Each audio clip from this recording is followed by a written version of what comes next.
Albert Einstein dijo en una ocasión que todos los niños son genios al nacer, y las recientes investigaciones parecen indicar que todo el mundo conserva la capacidad de funcionar como un genio, siempre que haya en el campo adecuado.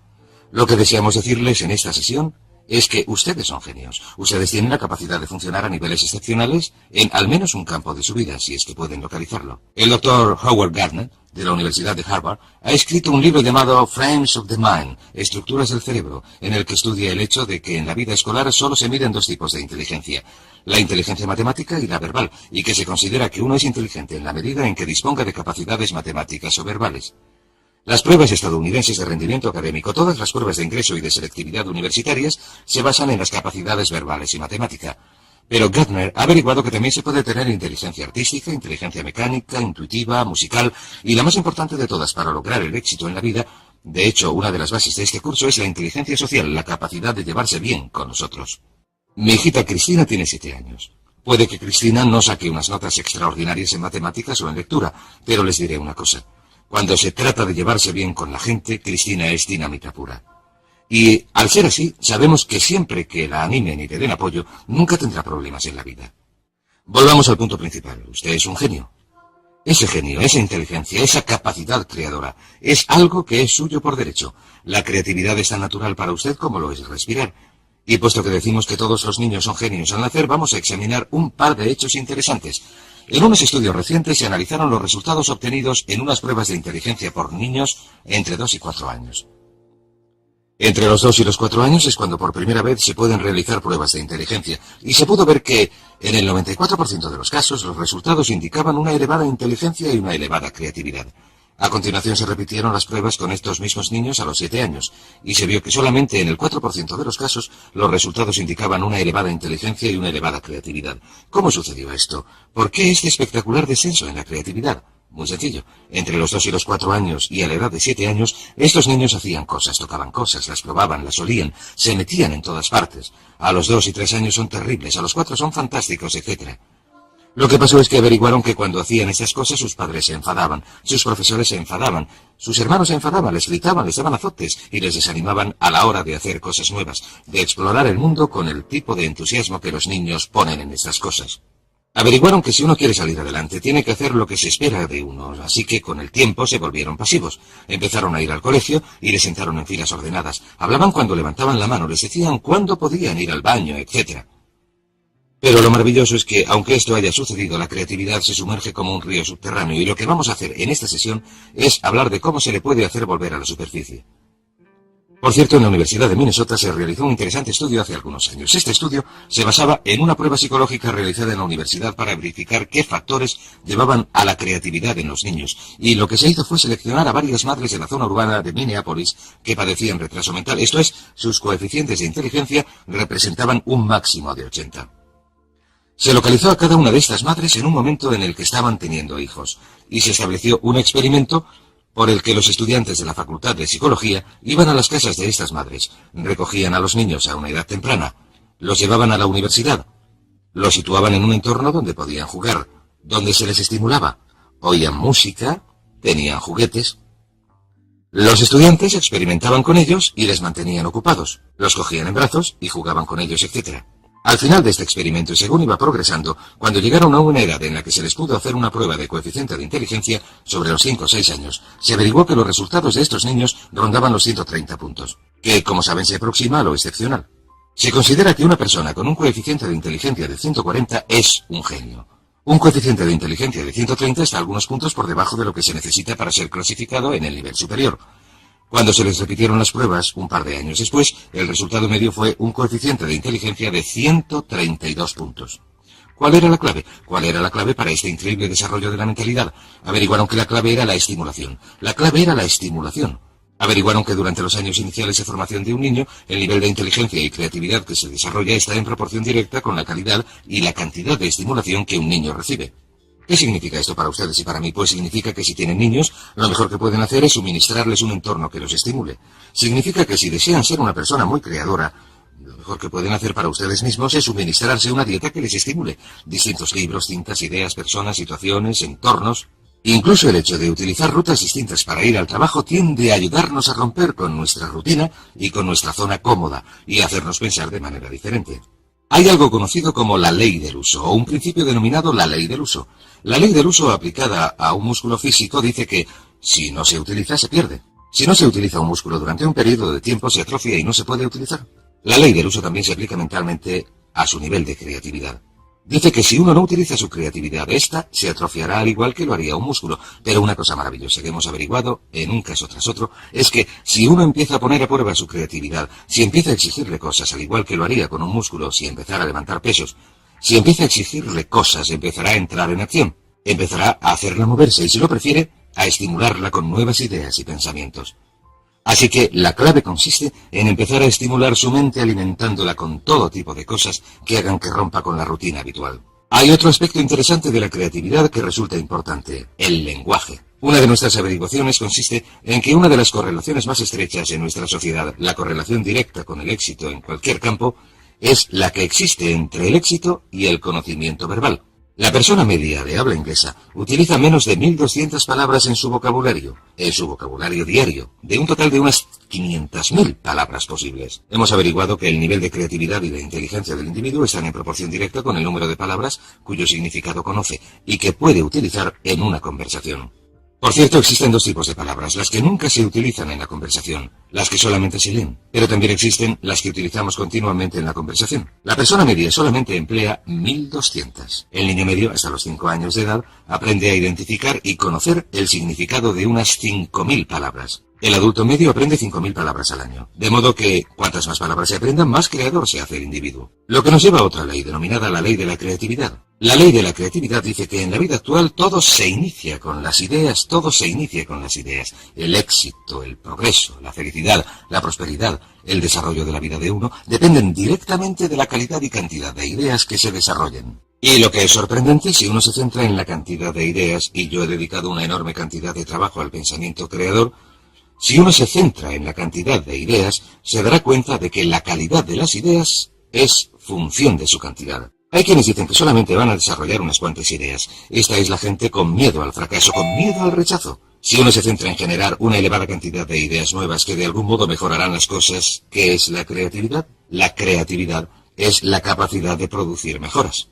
La creatividad sencillamente consiste en la capacidad de generar mejoras. Cualquiera que sea capaz de producir mejoras es una persona creadora. Si se puede mejorar el modo de controlar al niño, si se puede mejorar el modo de resolver una situación social, si se puede mejorar el modo en que se cocina un plato, se arregla el coche, se trabaja en el jardín, se elabora un plan de marketing, se hace un anuncio, cualquier cosa que haga que algo mejore es un acto creador. No es necesario componer sinfonías o escribir novelas o pintar cuadros. Lo único que hay que hacer es mejorar las cosas. Una serie de pequeñas mejoras puede producir unas diferencias extraordinarias en el rendimiento. De modo que la ley de la creatividad dice que el futuro, el éxito, la felicidad, en muchos casos la longevidad, estarán determinados por la calidad y cantidad de las ideas que uno produce. Pero, ¿qué es lo que controla la creatividad? En mi opinión, 3 cosas. La primera, las experiencias del pasado. Si uno se ha educado en un entorno, especialmente durante la infancia, en el que se le ha animado a pensar con creatividad, entonces será una persona creadora. A nuestros hijos, desde luego, hagan lo que hagan, siempre les decimos lo inteligentes que son, lo creadores que son, lo interesantes que son, lo divertidos que son. Y cuando están cerca de nosotros, siempre hablamos delante de ellos de lo creadores y listos que son nuestros hijos. Así que nuestros niños creen que son pequeños genios. Y probablemente, puesto que son nuestros hijos, no andan muy equivocados. En segundo lugar está el hecho de que el autoconcepto de un adulto con respecto a la creatividad es muy importante. ¿Se considera usted una persona creadora? Pues bien, como dijo Henry Ford, y ya lo hemos comentado antes, tanto si cree que lo es, parafraseando sus palabras, como si cree que no lo es, tendrá razón. Si su autoconcepto consiste en que se dice, creo que soy una persona creadora, esto es lo que se convertirá en su realidad.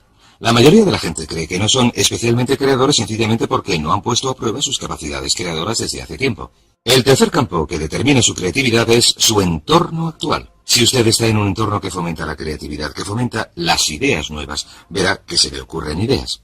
Tom Peters, en su libro In Search of Excellence, Buscando la Excelencia, dice algo estupendo. Dice que si les dejáramos, la gente nos ahogaría en ideas. Dice que las empresas más prósperas son aquellas donde continuamente se genera una enorme calidad y cantidad de buenas ideas. Dice que el éxito comercial está en proporción directa con la cantidad de ideas buenas o de ideas nuevas para producir mejoras. Así que examinen estos 3 puntos, estudien cuál fue su experiencia pasada con sus padres. En mi caso, mis padres me desanimaron de cualquier idea que pude tener en cuanto a hacer algo que no fuera exactamente lo esperado, porque mis padres eran una gente con muchos temores. Vivieron la depresión y la Segunda Guerra Mundial, etc. Mi autoconcepto me decía que no tenía ninguna creatividad y mi entorno en muchas situaciones era del tipo en el que había que hacer lo que se esperaba de uno para salir adelante. Pero si empezamos a desprendernos de estas cosas, si empezamos a darnos cuenta de que somos creadores, entonces empezamos a hacer que esto se convierta en nuestra realidad. Ahora bien, existen dos tipos de personalidades, lo que llamamos la personalidad mecánica y lo que llamamos la personalidad adaptable. La principal diferencia entre estos dos tipos consiste en que la personalidad mecánica es rígida y la personalidad adaptable es flexible. La personalidad mecánica tiende a ser dogmática. En otras palabras, quienes la tienen dicen tajantemente que las cosas son de una manera, hacen declaraciones que podríamos definir como en blanco y negro. Todo es sí, no, arriba, abajo, blanco, negro. Son casi absolutistas. La declaración de un absolutista es esto es así absolutamente. La persona adaptable tiene una mentalidad abierta. Siempre está dispuesta a considerar distintos enfoques. Se dan cuenta de que una pregunta nunca queda contestada, así que siempre están preguntando. Siempre están haciendo más preguntas. Dicen cosas como ¿qué os parece esto? ¿Qué os parece si hacemos aquello? ¿O por qué no probamos esto? O esa podría ser otra idea. Y tienden, si lo prefieren, a ser fluidos. Si se plantea una idea nueva, si acaban de tomar una decisión y se plantea una idea nueva, dejan la primera y adoptan la segunda. Son muy flexibles. Y verán que las personalidades adaptables son las personalidades con más éxito, las más felices. De hecho, existe una relación directa entre un amor propio reducido y la falta de seguridad. Falta de seguridad. La gente recurre a su inseguridad. Y la gente con un elevado amor propio con seguridad, los que están satisfechos consigo mismos, están dispuestos a cuestionar las ideas. De modo que pregúntense en qué lugar del gráfico se sitúan ustedes en cuanto a tener una personalidad mecánica o adaptable. Y he aquí 4 preguntas fáciles que se pueden hacer, 4 maneras fáciles de analizarse. Pregúntense lo siguiente: ¿con qué facilidad en una escala de 1 a 10 pueden hacer una de estas manifestaciones? Número 1. ¿Con qué facilidad pueden decir me he equivocado, no tenía razón? Me he equivocado, no tenía razón. Verán, las personas adaptables, las personas flexibles y fluidas están dispuestas a reconocer que se han equivocado. Y las personas mecánicas, o si lo prefieren, rígidas, son las que no pueden admitir que se han equivocado. De modo que lo que hacen es esforzarse por ocultar su error. Trabajan mucho para defenderse y proteger sus errores en lugar de decir me he equivocado. Una vez que uno ha dicho me he equivocado, no hay nada que discutir. Entonces uno se puede dedicar a hallar la solución. He aquí otra manifestación. ¿Con qué facilidad, en una escala de 1 a 10, pueden decir, he cambiado de opinión, es verdad, antes me parecía buena idea, pero he cambiado de opinión? La capacidad de cambiar de opinión es el distintivo de una persona flexible. ¿Con qué facilidad pueden decir, no lo sé, en una escala de 1 a 10? Si alguien, un hijo, un padre, un jefe, les hace una pregunta, ¿con qué facilidad pueden decir, no lo sé? O manifestación final, ¿con qué facilidad pueden decir, necesito ayuda, no lo puedo hacer yo solo, no tengo la capacidad suficiente, necesito que alguien me ayude, necesito ayuda, he cambiado de opinión, no lo sé? Estas son las manifestaciones que hace una persona flexible. Muy bien, estudiemos otro par de aspectos de la creatividad. Tenemos la ley del uso, tenemos la ley de la creatividad. Sabemos que el lenguaje y el vocabulario están directamente relacionados con esta. Sabemos que el autoconcepto es parte esencial de la creatividad, que cuanto más se gusta uno a sí mismo, cuanto más cree uno en sí mismo, más probabilidades tiene de ser creador. Así que el siguiente punto es preguntar. Sencillamente, la capacidad de hacer preguntas. Cuanto más dispuesto esté uno a hacer preguntas una y otra vez, cuanto más dispuesto esté uno a decir qué pasaría si lo hiciéramos de otro modo, qué pasaría si cambiáramos, qué pasaría si hiciéramos lo contrario de lo que estamos haciendo, qué pasaría si hiciéramos más, si hiciéramos menos, si dejáramos de hacerlo por completo, estas son las preguntas de una persona creadora. Ahora bien, como ya he dicho, usted es un genio. Sin embargo, ¿va usted a desarrollar su genio plenamente? El único modo de que pueda desarrollar su genio plenamente es empezando a utilizar algunas de las técnicas que hemos comentado en este seminario. Una de ellas es tener unas metas muy claras. Si usted tiene unas metas claras que desea lograr, estas estimularán su creatividad, como comentaremos en el próximo módulo. La segunda parte es empezar a utilizar afirmaciones, y la mejor afirmación es soy un genio, soy un genio, soy un genio, y repetirlo una y otra vez. Sucederá algo sorprendente si repiten estas palabras. En su mente consciente y subconsciente, cuando empieza a decir una y otra vez en su mente consciente, soy un genio, soy un genio, soy un genio, usted impulsa el mensaje al subconsciente. ¿Sabe lo que hace el subconsciente? El subconsciente dice, de eso nada, ganso, no se te ha ocurrido una idea decente en los últimos 10 años. Pero usted dice, soy un genio, soy un genio. Usted hace que penetre el mensaje, imprime el mensaje en su subconsciente. El subconsciente le conoce, lleva mucho tiempo con usted, sabe que nunca se le ocurre nada que valga la pena, pero usted insiste. Soy un genio, soy un genio, soy un genio. Continúa haciendo que penetre el mensaje. Finalmente el subconsciente dice, muy bien, si esta es la nueva orden, si es esto lo que quieres, allá va. He aquí una idea. Haz algo con ella. Y en medio de una conversación, cuando uno está hablando de un problema, de repente se le ocurre una idea y alguien dice, caray, qué buena idea. Y usted contesta, claro, ya sabes, soy un genio. Y le repiten, sí, es una idea bastante buena. Y verá que se convertirá en un genio en la medida en que acepte la creatividad innata. Es como si viviera en un terreno y debajo de ese terreno hubiera un enorme depósito de genio. Y cuando afirme algo una y otra vez irá perforando más y más hasta llegar a un punto, al afirmar y visualizar, a un punto en que alcance este depósito de genio y el genio empiece a manar como si fuera un pozo de petróleo. Y cuando empiece a fluir, les diré lo más sorprendente, cuando empiece a fluir, diremos por qué funciona esto en un momento, cuando empiece a fluir, se le ocurrirá una idea tras otra. Pues bien, el punto más importante de todo este asunto consiste en entender lo siguiente, que no hay nada que no pueda lograr si explota este genio, que toda productividad y prosperidad se derivan de las ideas y que la fuente de las ideas es inagotable, lo que significa que su potencialidad es inagotable. Significa que no hay límites en cuanto a lo que puedan hacer, o tener, o ser, si desbloquean su creatividad innata, que si repiten una y otra vez, soy un genio, soy un genio, soy un genio, soy un genio, y a continuación esperan confiadamente. En el momento preciso en que la necesiten, se les presentará la respuesta precisa en la forma precisa que deseen.